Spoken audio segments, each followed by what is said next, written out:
para nuevos padres y más aún si están en nuestra situación, que somos extranjeros, que nuestra familia y amigos, como dice Carla, están en otro país, lejos. Entonces sí, viene muy bien el programa para apoyarse tanto emocional y como anímicamente y bueno, en varios aspectos del programa que nos ayuda a seguir adelante con esta nueva aventura. Don't be afraid to take that step. Like, don't be afraid to get help. Because, you might think that you know what you're doing, but it's always okay to have extra support, and don't do it alone. Give it a try. You got nothing to lose. It's free. I'm grateful that I took advantage because it's something that has put me in touch with my child, or closer to my child and her development.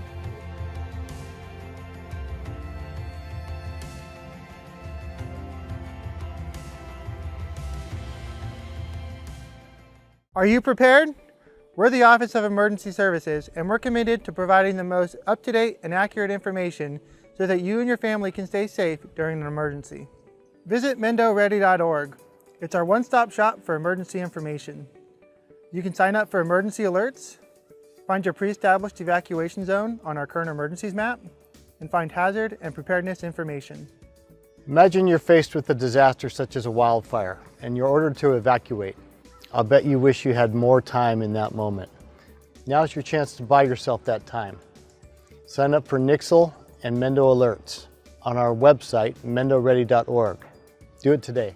If you want your family to be as resilient as possible, it's important to take some time today and visit MendoReady.org, where you can look up your pre-established evacuation zones on our current emergencies map. You can also find important tools to help maintain your situational awareness, such as the Alert California wildfire cameras and the Caltrans road conditions cameras. We hope you'll take some time today to prepare so that your family can be Mendo ready. Thank you.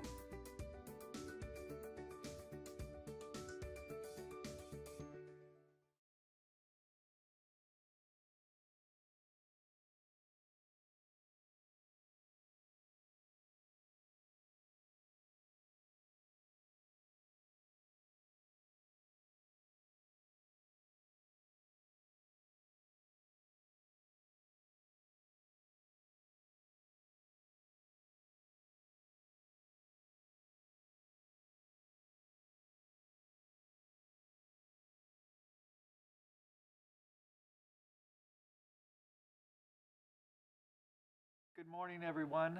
I'm going to call the meeting to order at 9:02.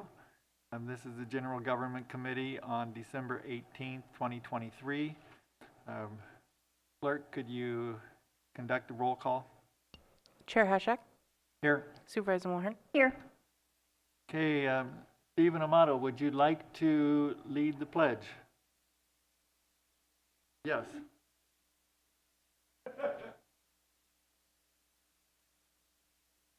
Flag of the United States of America, and to the republic for which it stands, one nation, under God, indivisible, with liberty and justice for all. Thank you. All right, so this is the General Government Committee, and I'd just like to start off with a little statement.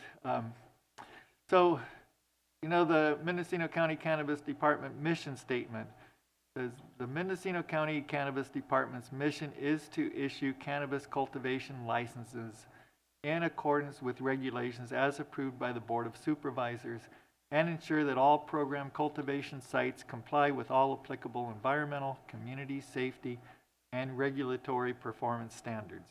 The department shall implement these services fairly and equitably in a timely, professional, and compassionate manner.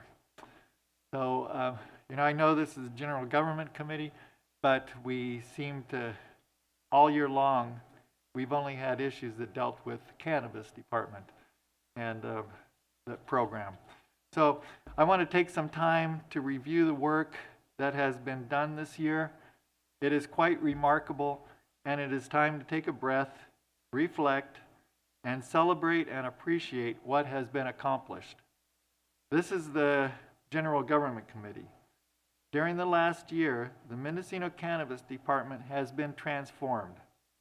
Permits were not being processed, communication was lacking, applicants were stuck in VegMod hell, LEAP applications were held up for months and months for minute details, and applications were going to take 200 hours to process each one, requiring 27 planners working full-time to meet the state's deadline of December 31st, 2024, for moving provisionals to annuals.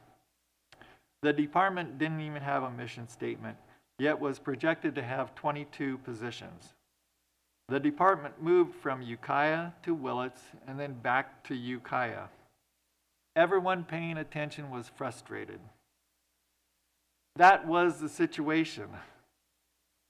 Then it changed. I want to thank the cultivators and advocates who were on the vanguard of making the system better, whether it was permitting or the LEAP grants. They were the crash test dummies. You paved the way for smoother rides for others. Thank you. Appreciation to our CEO for understanding the severity of the issues. While the department was under the board's direction, Ms. Antle worked with the department to understand the issues. The CEO and I even did a tour of their facilities after the previous administration said that there was no space for people to work. We found space. Ms. Antle devoted county resources to straighten the MCD out.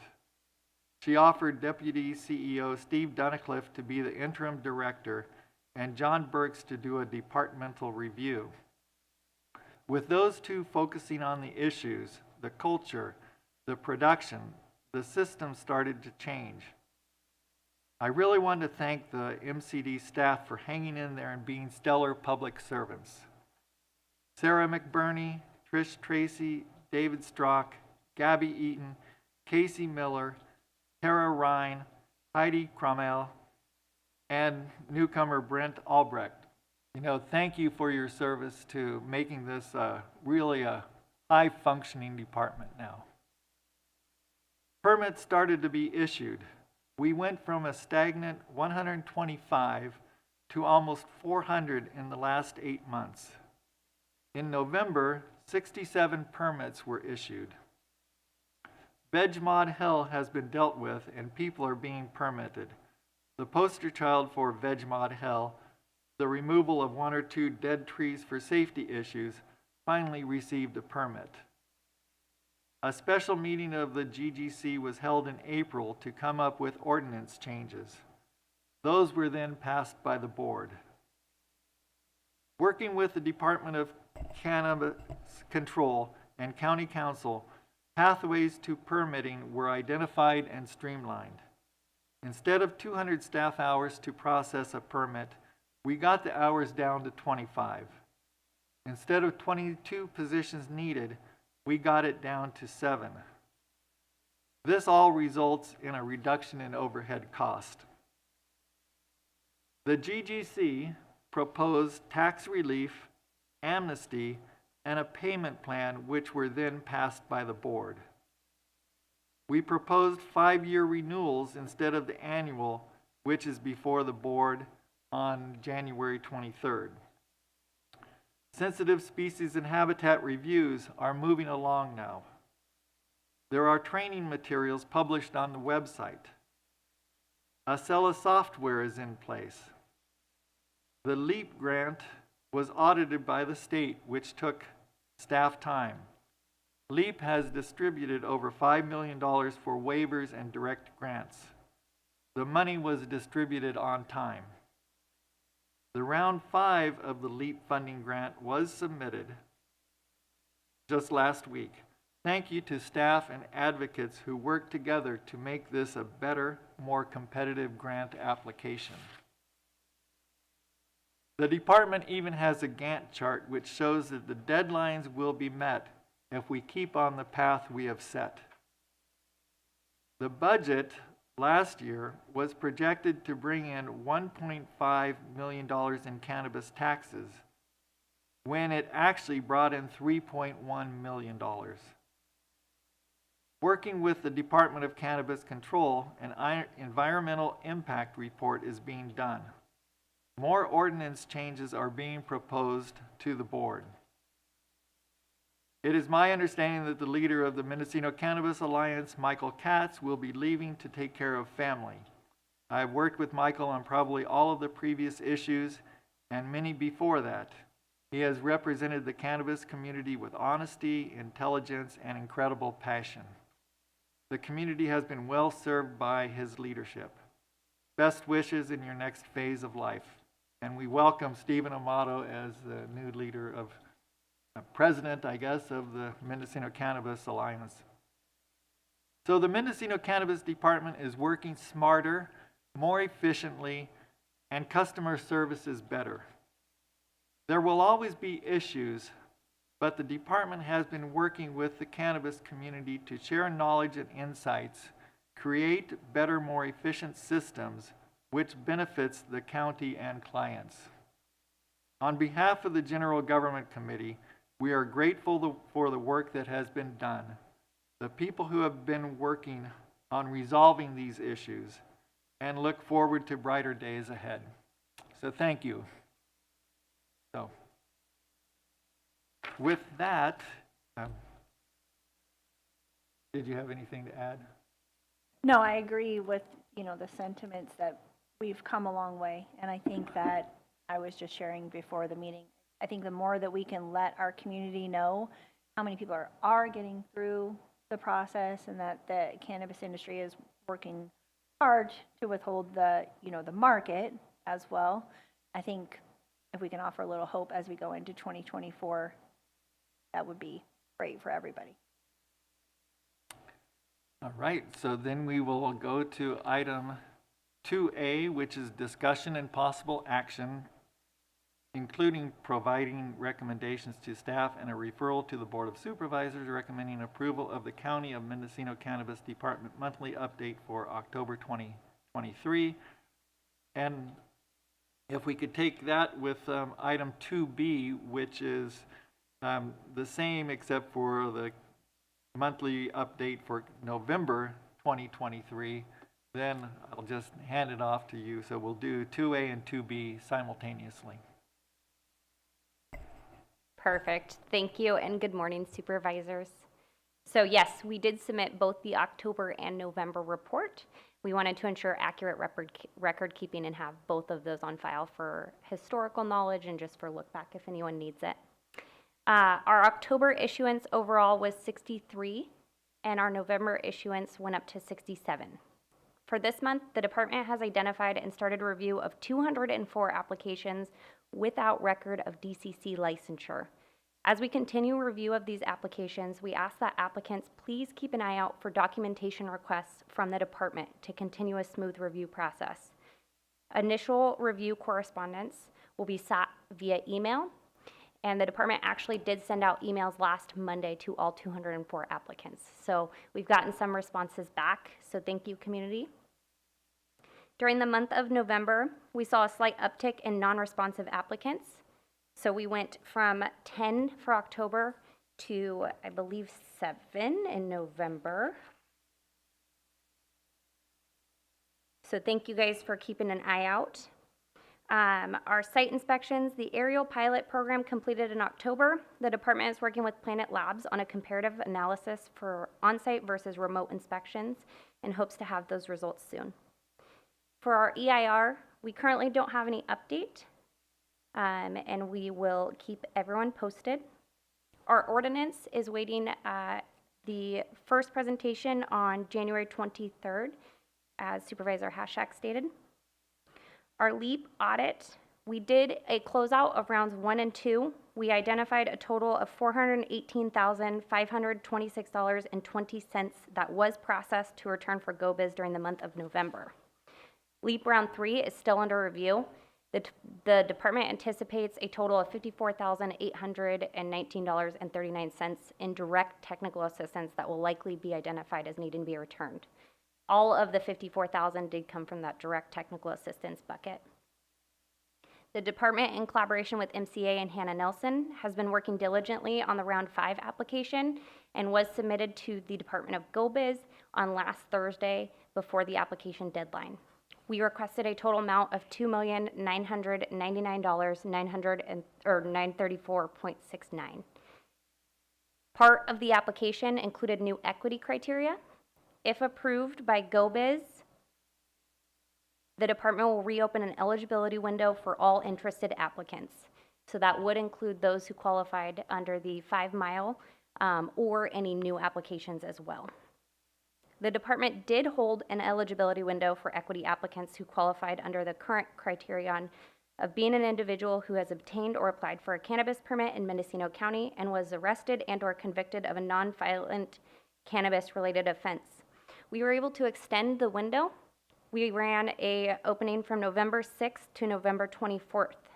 During this window, the department certified 18 new equity applicants, and additionally, we were able to reclassify 6 equity applicants who originally solely qualified only under the CAMP criterion. Fee relief, which was formerly known as fee waivers. So the department, in collaboration with the TTC, has identified 53 previously accepted applications that were received on or before the deadline of April 25th, 2023, that were not processed or paid with LEAP funds. The department is currently working with Acting Auditor, Controller, Treasurer, Tax Collector Sarah Pierce on this matter. Based on initial discussions, the department believes an extension for these payments is appropriate and requests a May 31st, 2024 due date. The department will be reaching out individually to impacted applicants and inform them of next steps. Lastly, for LEAP, the department is now accepting LEAP direct grant amendments. The amendment window is open now and will be held from December 15th to January 31st, 2024. This is for funded direct grants. So applicants who received money previously through one of the first 3 rounds and would like to adjust their approved budget. To clarify, this is not to request additional funds, but to amend budgets that have already been funded. The Local Jurisdiction Assistance Grant Program. The program manual is under review from the Department of Cannabis Control. The department anticipates this program to launch in early 2024. Announcements regarding next steps for this program will be made via Cananote. And the department issued an RFP for Cannabis Grant Program Administrative Services. The RFP ran from October 4th to November 6th, and the department is pleased to announce that we received 6 responses to this RFP. We've issued an approval letter, and the department anticipates a draft agreement in coming weeks. For staffing, the department has issued an out-of-class planner position serving as a lead within the department. We are excited for the department's continued growth and are happy to have a planner point person for our public members and internal folks who may have questions. And that concludes my overall review of the monthly report. Were there questions? Just to clarify a little bit about the tax relief and that issue. So there were 53 people who thought they were getting the tax relief, but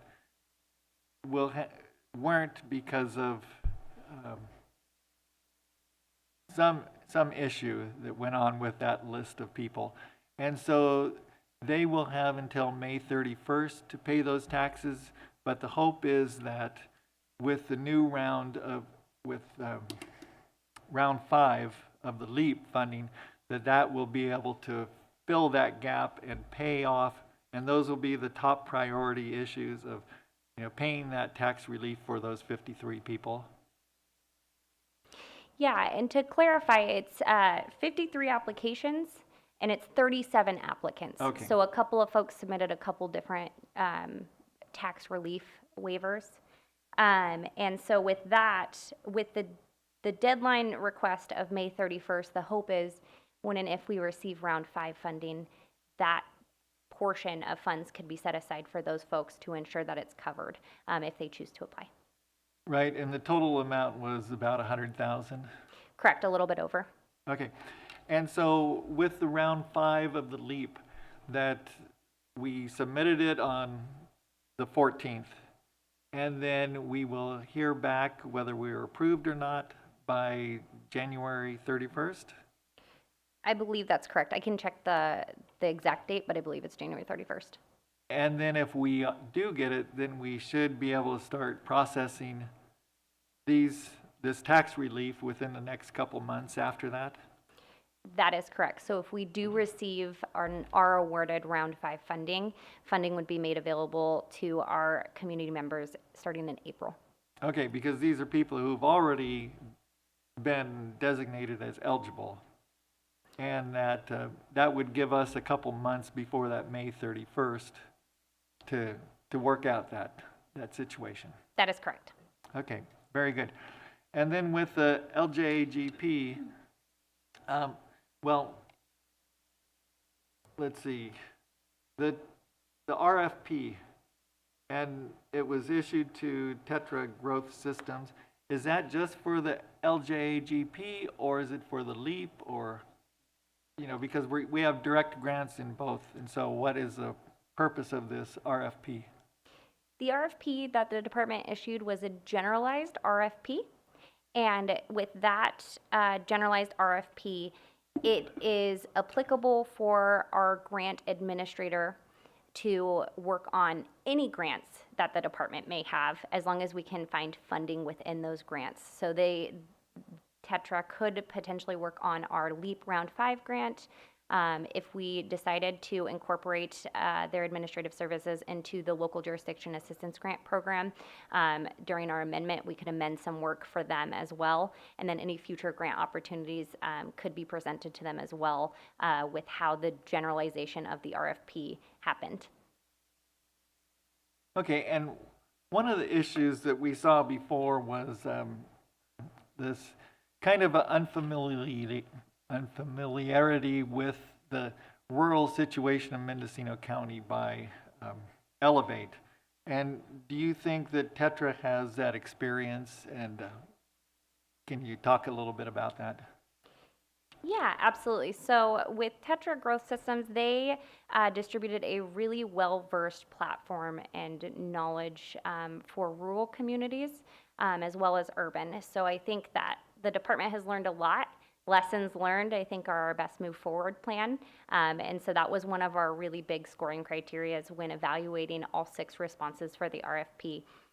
With Tetra, they provide a variety of services. They have a 24/7 outreach to the community, which can be done via email, phone, text. They will fly out and do in person.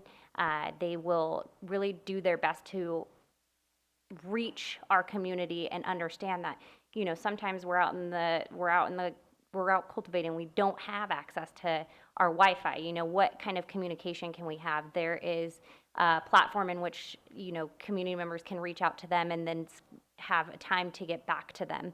I as well as the other scores of the RFP, were pretty impressed with what Tetra could provide to the rural nature of Mendocino County. Okay, thank you. That's it for me. Okay? Are there any questions or comments from the public?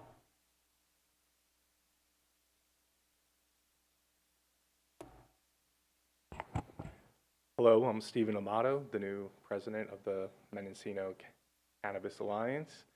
I'd like to say a couple words about a previous leader, Michael Katz, who served us excellent over the last 3 years and has to move on to another part of his life. I'll make this brief. And it's been an incredible relationship he has now created with the new transition from the old MCD to the new staff that's been there.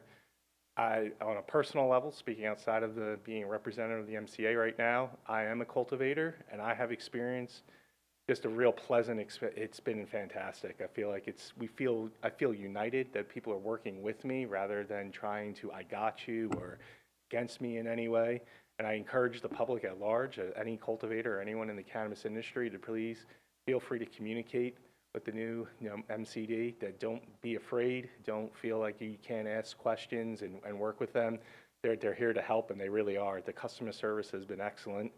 I'd like to reiterate what Supervisor Hashak has said has been absolutely true about all the updates that he provided in his opening remarks, that it is what we're experiencing, and there is a good growth mindset here with the MCD now, and like to build upon that positivity into this new year.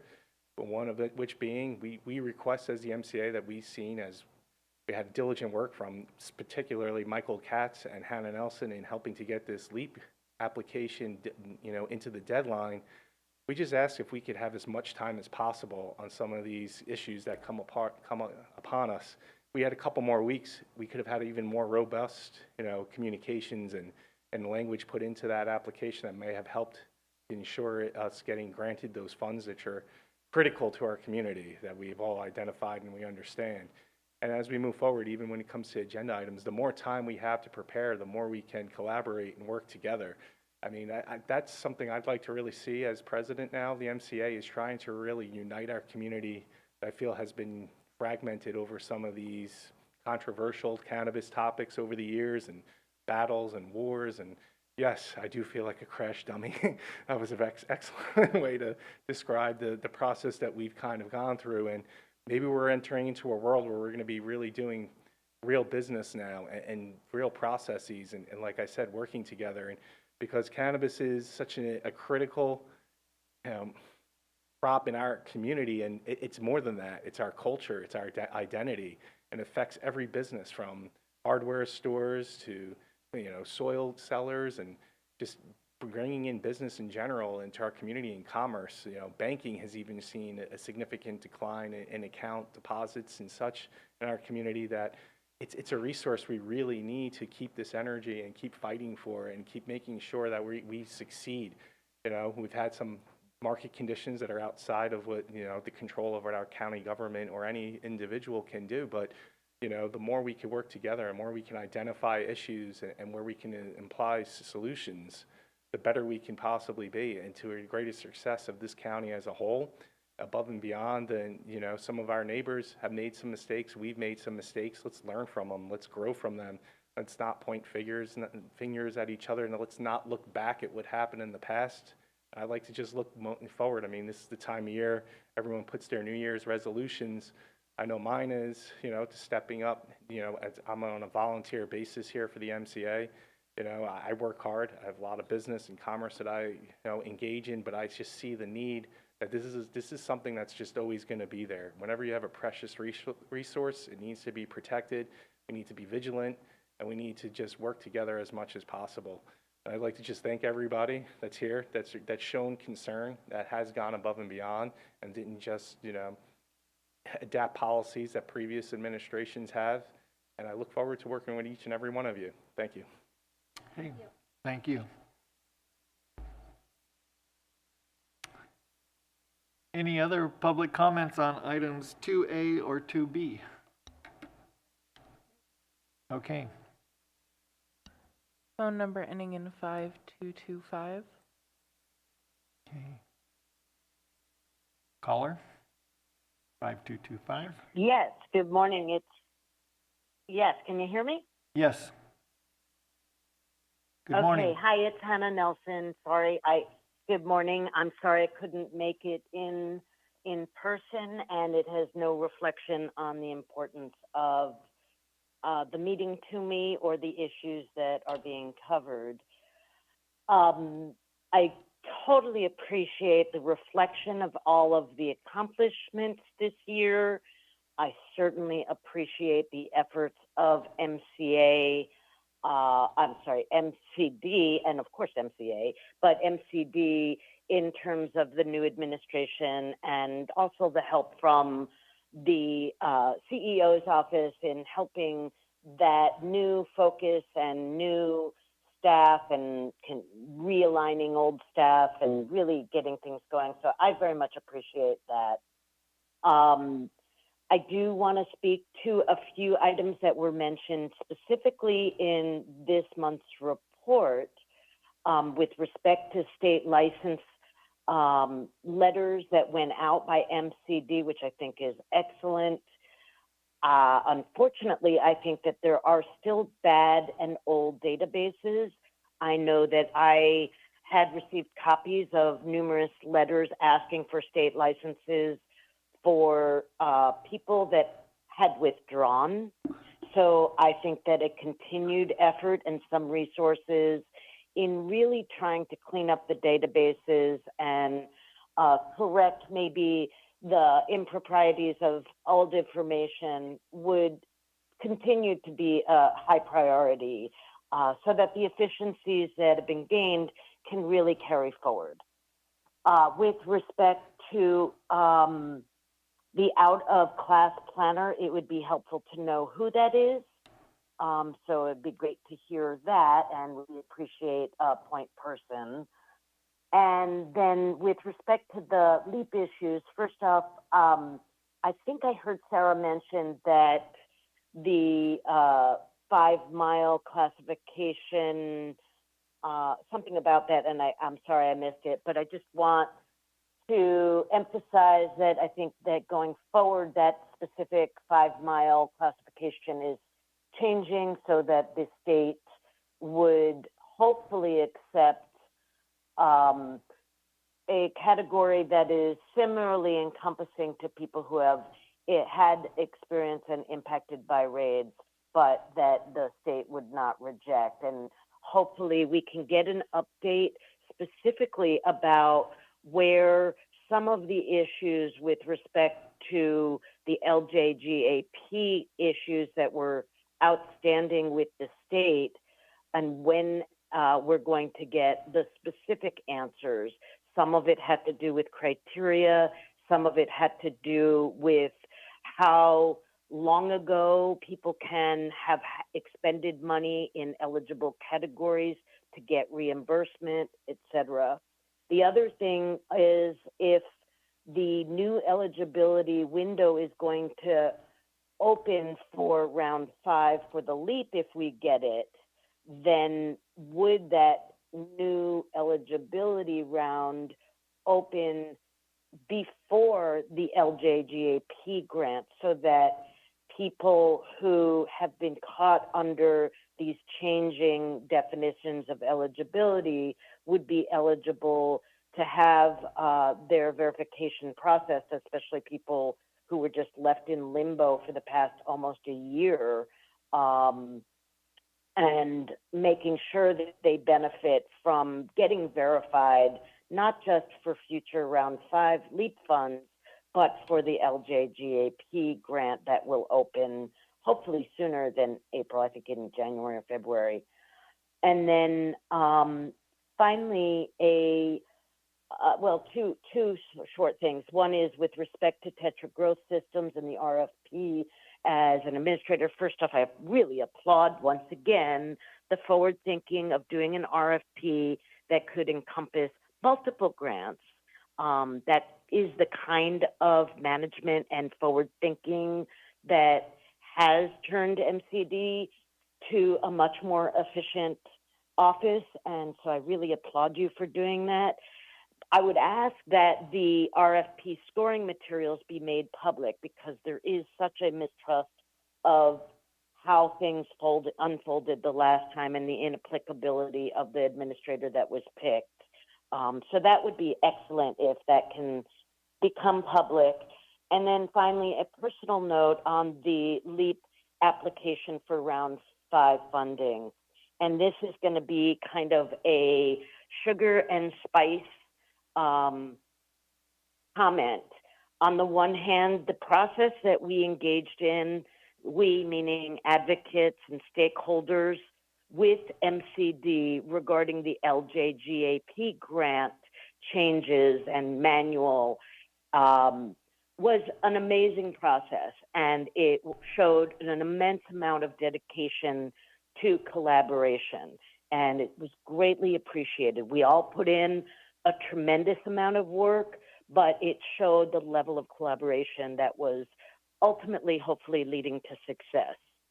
With respect to this LEAP round 5 funding, this is a little bit of spice, I have to express my extreme displeasure and disappointment. Not only was a grant writer solicited without any input from stakeholders whatsoever, and without, I think, any knowledge of not only Mendocino County specific situation, but perhaps any explicit success rate in obtaining LEAP funding, although I'm not sure.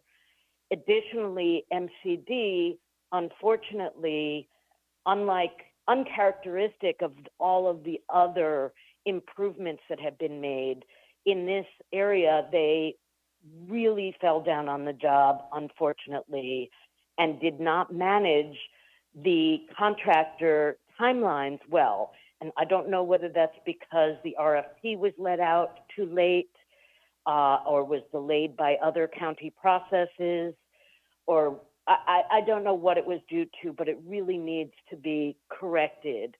What wound up happening is, a few of us spent, I think, 25 hours or more within 1 week looking at an application submitted by the paid contractor that was so woefully inadequate. It definitely felt like it was written by AI, and it would have resulted in us not getting any scores whatsoever in the application. And this is particularly frustrating given that many, many, many months ago, in fact, last year, when we were denied round 4 funding because of the poor answers, MCA and myself and other stakeholders really put a lot of effort into identifying the explicit reasons and addressing and coming up with a game plan to address the next round and really make sure. And so, for example, another thing that did not happen, whether it should have happened through the contractor or through the county, was getting together statistics. And we identified the types of statistics that really should have been sought to be able to bolster our application. And all of this information and all of the processes and all of the suggestions took an enormous amount of work by us, the volunteers, and it feels like it was completely not looked at either by the contractor or by MCD, and that everything was thrown together at the last minute. So I think there's several issues regarding oversight of paid contractors and planning and advanced planning, and then in building in, as Sarah said, the lessons learned and really taking them in. So again, I have huge praise for the department, but this is an issue that really needs to be addressed on multiple levels, and thank you. Okay, thank you, Ms. Nelson. So I think that, there have been some lessons learned from this process, and we certainly appreciate, how MCD and MCA came together and, was able to make this a better application. So, and I think that the department is hearing what you're saying. Any other comments about the issues that Ms. Nelson brought up? Yeah, thank you, Sarah McBurney, Senior Program Manager. So I've just jotted down a couple of different notes in response for Hannah's comments. So our out-of-class planner is Casey Miller. A lot of folks have had knowledge and experience with Casey. We're super excited, like I said, for the growth of the department and just to continue to see her grow into that lead category and be a real point person and public customer facing service representative for everyone. So excited for Casey. And then LEAP, the 5 mile classification, Hannah is absolutely correct. As stated, part of the round 5 application is new eligibility criteria. And the hope is that potentially that equity criteria that was presented to the state could potentially allow for most, if not all, of our 5 mile applicants to reapply under a different criterion that is bought off on by the state. With the LJAGP, we are still waiting answers from the state. I do have a meeting with them this coming Wednesday on the 20th, so I'm hoping to get some feedback from them, and will definitely communicate that out in the same spirit of collaboration we've had working towards the local jurisdiction assistance grant program manual. In terms of the window, the equity window opening prior to the LJAGP grant launch, I think that would absolutely be best case scenario. It's definitely going to depend upon how everything shakes out in terms of times with the program manual being approved from the DCC, in addition to our equity criteria being bought off by GoBiz, but definitely something the department can look to and strive to grab. For the RFP, for Tetra to be made public, we can look into as a department to see whether or not RFP responses can be shared. And I think that caught everything that I had comments on from Hannah. Thank you. All right, very good. Any other public comment? We have Paul Hansberry online. Mr. Hansberry. Yes, hi, this is Paul Hansberry, lovingly and legally and crash test dummy. I wanted to applaud the county or the MCD for listening and actually cooperating with MCA. I think that the comments thus far have shown that the old adage of you get what you pay for isn't necessarily true. But the fact that they're listening and the county as a whole is listening to the stakeholders and learning from them is very encouraging. I'd like to echo what Steve Amato had said and put out a message to the general populace that the fear of that in the past of this gotcha, it doesn't seem to be there anymore, and it's really encouraging. It's really uplifting. So thank you to MCD, thank you to the county, and let's keep up the good work. Thank you. Okay. Thank you, Mr. Hansberry. Any other public comment? All right, seeing no more public comment, we'll let's see, do we need a motion for items 2A and 2B? I move acceptance of the report. Okay, I'll second that. Chair Hashuk? Yes. Supervisor Mulhern? Yes. Motion carries unanimously. All right, so agenda item 3A, approval of minutes of October 30th, 2023, regular meeting. Move approval of the minutes. Okay, second. Any public comment? Seeing none, okay, we'll call the question. Supervisor Mulhern? Yes. Chair Hashuk? Yes. Motion carries unanimously. Okay, very good. Public expression, item 3B. Yes, Mr. Katz. Yes, good morning, supervisors, county staff. Michael Katz, soon to be former executive director of the Mendocino Cannabis Alliance. I just wanted to thank everybody in this room, specifically the supervisors and MCD and Steve and County Council. The last year, since February anyway, the change that this environment, this department has undergone, that this process has undergone of really listening to stakeholders, as Paul was mentioning, it's been very encouraging, and I really appreciate the work that's been done specifically in this committee to really shift the narrative about what this county needs to do in relationship to supporting its small cannabis businesses. And so from the tax reform to the ordinance changes to all of these things, while there's still plenty of work to do, the tone that has been set is definitely palpable. The fact that folks are mentioning it is clear. And so it's just my hope that that continues and that the incredibly valuable resource that this county has in its small cannabis businesses continue to be protected and fostered so that everybody can benefit. So thank you for your efforts. Thank you so much for the change in the department. It's been very meaningful to a lot of people. Obviously, there's still a lot of work to do, and so I wish you all the best. And in the Katz family tradition, may the most you all wish for be the least you get, and may the best of your yesterdays be the worst of your tomorrows. And it sounds bad, but it's good. So thank you very much. So Michael, did you hear my opening comments today? Fortunately, there was a tree down on Kamchi Kaya, so I had to turn around halfway, and so I missed them, but okay. I'll check them out. I'm not going to repeat them. But okay. we really appreciate you. So, thank you. Okay. All right. Any other public expression?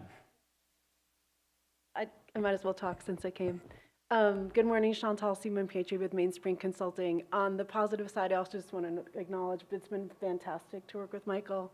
Total change, and I think all of us together have stepped up, and that's been really rewarding and challenging, and it feels good to see the progress and to see where we're going now. And it's such a dramatic change from where we were a year ago.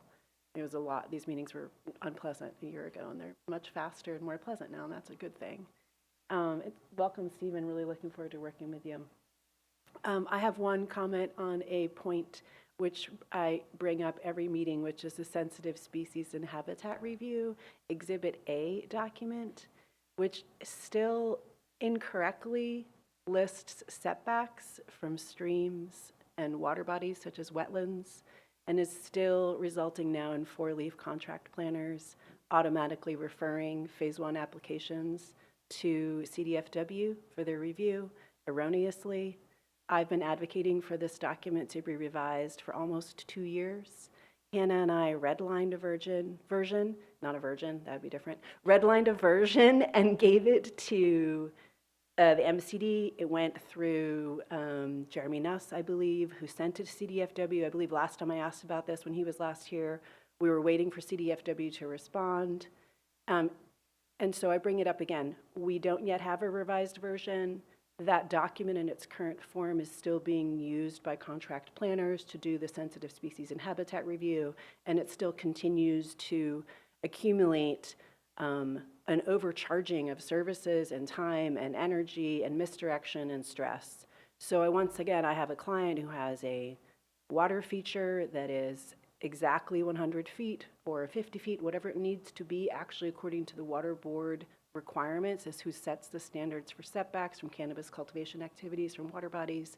And the document that the county created and continues to use and to give contractors to use is incorrect. And at this point, it's been 2 years.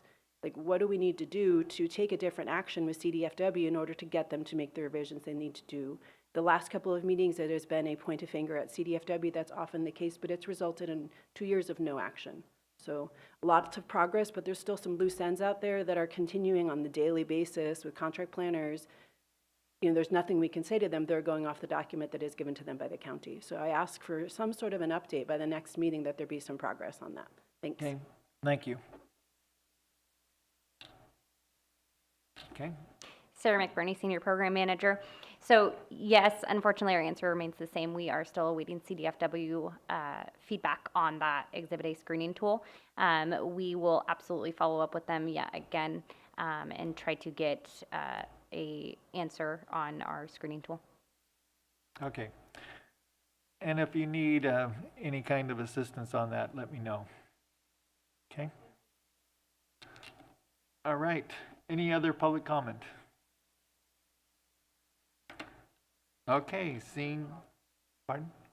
one online for public expression. A phone number ending in 5225.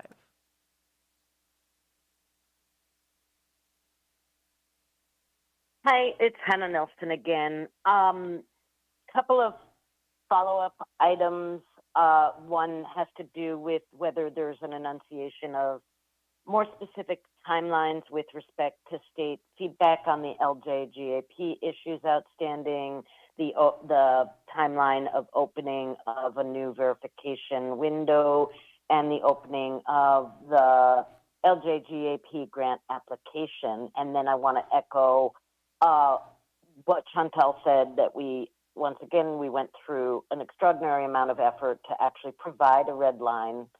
And so we'd appreciate if we can continue to hold these agencies to some kind of account or come up with alternative solutions with respect to the message that's given to contractors.